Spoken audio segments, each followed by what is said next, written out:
그래도 여러 가지 시행착오를 거의 8년간 겪어오면서 이제는 우리만의 투자 철학이 생긴 것 같은 그런 기분이었어요.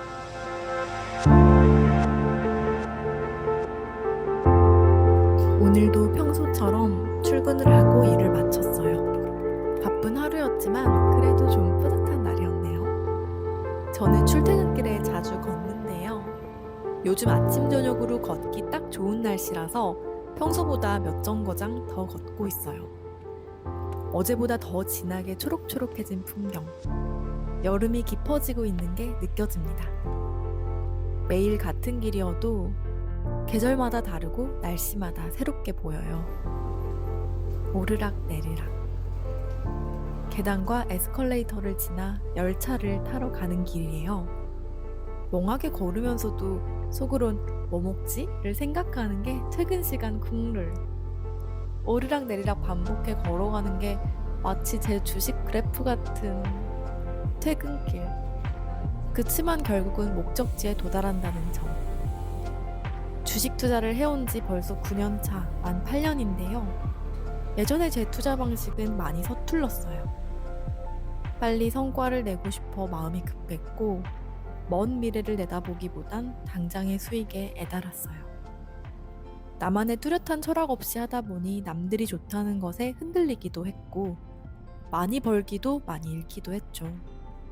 이제는 한 번에 2배, 3배, 10배를 버는 것보다 연평균 12%의 수익률을 꾸준히 오래 내는 걸 목표로 하고 있어요. 저평가된 좋은 주식을 잘 골라서 시간과 복리의 힘으로 성장하길. 투자의 길은 어쩌면 운동, 사랑처럼 제가 소중히 생각하는 다른 성장의 면모와도 맞닿은 점이 있네요. 나 스스로의 성장도 그렇게 긴 안목으로 바라보고 꾸준히 인내심을 가지고 키워가고 무엇보다 소중한 걸 잃지 않기를. 잃지 않는 투자를 하겠다는 다짐이기도 합니다. 퇴근 후에는 장기 투자를 위한 기록과 가치 평가를 하고 있어요. 나름 즐거운 시간이에요. 오늘은 요즘 제가 눈여겨보고 있는 종목에 대한 이야기를 해볼게요. 그럼 어떻게 좋은 주식을 고를 수 있을까요? 투자의 기준을 잘 세우기 위해서 요즘 만들어보고 있는 주식 가치평가 툴이 있어요. 엑셀로 만들고 있는데요. 이 툴을 활용해서 아침마다 간단한 표랑 엑셀 자료를 메일로 자동으로 오게끔 설정을 해놓고 받아보고 있어요. 출근길에 확인하는 재미가 좀 쏠쏠합니다. 이런 느낌이거든요. 여기 보이시나요?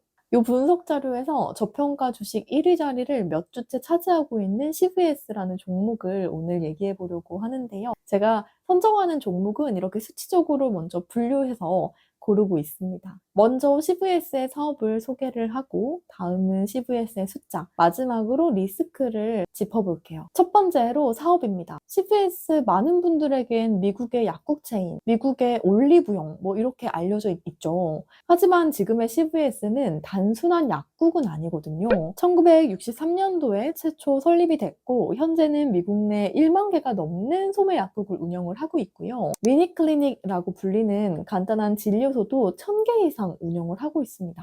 2007년에 케어마크사를 인수하고 2018년에는 대형 보험사인 에트나까지 품으면서 CVS는 이제 헬스케어 통합기업이 됐는데요. 여기서 잠깐 여러분 PBM이라고 들어보신 적 있나요? 제가 이 개념을 한번 설명을 드리고 넘어가야 될 것 같아요. Pharmacy Benefit Manager이라는 뜻인데요. 말 그대로 약값 혜택을 관리해주는 관리자라는 뜻이에요. 말이 조금 어렵게 들릴 수도 있죠. 쉽게 생각하면 환자가 병원에서 진료를 받고 약을 처방을 받으면 그 약은 도매 업체를 거쳐서 약국을 통해 환자 손에 들어가잖아요. 이 과정에서 약을 얼마에 어떤 조건으로 공급할지를 결정하는 역할이 PBM이 하는 거예요. 그러니까 PBM은 보험사를 대신해서 제약회사랑 약값을 협상을 하고 어떤 약이 보험 적용을 해야 되는지, 어떤 약이 얼만큼 대상이 되는지 그 목록을 만들어주고 약국이랑 제약사 간의 계약까지도 대신 처리를 해주는 곳이라고 생각하시면 돼요. 그러니까 PBM은 미국 내에서 약값과 보험 혜택에 깊이 관여를 하고 있는 존재인데요. CVS는 2007년에 케어마크라는 PBM 회사를 인수를 했어요. 그리고 이 사업에 본격적으로 뛰어들었는데요. 지금은 이 PBM이 CVS의 가장 중요한 사업 중 하나로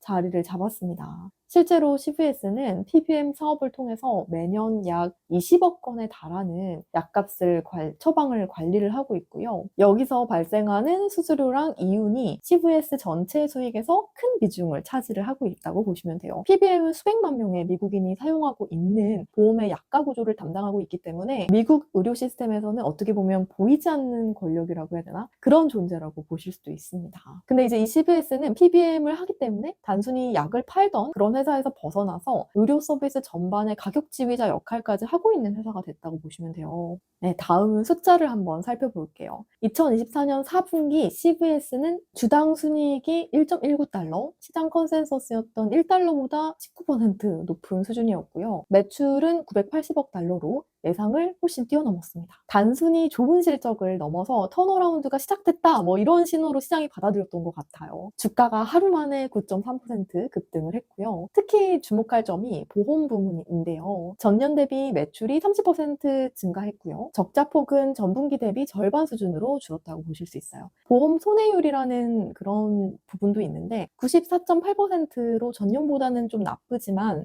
직전 분기가 95.2%거든요.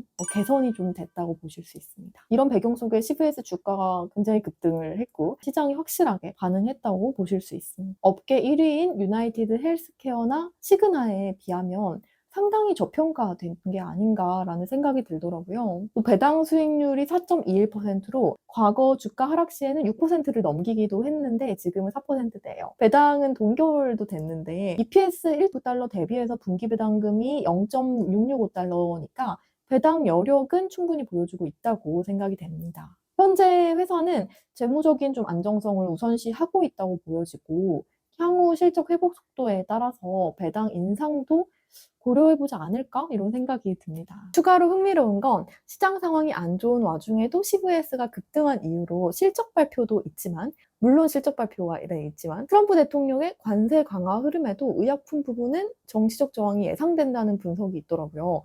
미국 보수층의 고령 유권자들이 약값에 좀 민감하고 약값이 급등하면 지지율 하락으로 연결되기 때문에 의약품 관세는 실현 가능성이 낮다고 본 거죠. CVS는 올해 조정 EPS를 5.75에서 6달러로 제시를 했는데요. 이는 약 10%의 연간 성장 전망을 의미하고 있고요. 이익뿐만 아니라 영업 현금 흐름도 91달러로 좀 양호했고 실적이 흔들렸던 24년에도 CVS는 배당을 유지했다는 점이 저는 개인적으로 마음에 좀 들었습니다. 4% 이상의 배당 수익률, 배당 성향은 46, 배당 컷 우려는 없고요. 안정적으로 배당을 받고 회사의 성장을 기다릴 만하다는 생각이 들었어요. 월가의 CVS 목표가는 73에서 80달러로 현재 주가보다 상승 여력을 보고 있는 걸 확인할 수 있습니다. 투자자에게 이런 숫자는 기회이기도 한데요. 하지만 숫자만 보지 말고 그 배경에 흐르는 구조나 시장 흐름을 함께 알아야겠죠. 마지막으로 리스크를 한번 짚어보겠습니다. CVS는 여전히 주요 수익원이 오프라인 약국이라는 점에서 비대면 의료 서비스 업체들과의 경쟁에서 부담을 좀 안고 있는데요. 한국 투자자들 사이에서도 익숙한 힘스 같은 디지털 헬스케어 기업이 강력하게 부상하고 있고 아마존, 화이자, 일라이 릴리 등 자체 약국이나 온라인 유통망을 강화하고 있는 회사들이 많이 있어요. 그래서 CVS가 온라인 전환 국면에서 얼마나 빠르게 따라갈 수 있는지도 좀 관건이 아닐까. 한국도 올리브영이 매장 매출도 많지만 온라인 매출이 상당하잖아요. 또 앞서서 사업 구조 파트에서 설명드린 PBM 사업이 리스크가 좀 되기도 하는데요. 미국에서는 왜 약값이 이렇게 비싼지, 왜 어떤 약은 보험이 되고 어떤 약은 안 되는지 이런 논란의 중심에 PBM이 있다고 보시면 돼요. 그래서 미국 정치권에서는 CVS와 같은 PBM 업체가 보험사를 함께하고 있는 것이 좀 불합리하다. 분리하려는 법안을 발의하기도 하고 규제를 가하려고 하고 있습니다. 주가에 물론 영향이 있을 수 있겠죠. 저는 이 회사의 성장 가능성을 좀 고민을 해보다가 충분히 저평가된 수치적으로 좀 그런 주식이라고 생각을 했고 조금씩 투자를 진행을 하고 있습니다. 앞으로 종종 추이를 이야기 드리도록 하겠습니다. 네, 그럼 투자를 즐겁게 더 행복하게 꾸준하게 해나가는 날들이 되시기를 응원합니다. 여러분의 투자 철학도 댓글에 함께 남겨주세요. 저도 궁금하거든요. 다른 사람들은 어떤 식으로 생각하고 투자를 할지 같이 나눠보면 좋을 것 같아요. 그럼 다음 영상으로 찾아올게요. 오늘도 봐주셔서 감사합니다.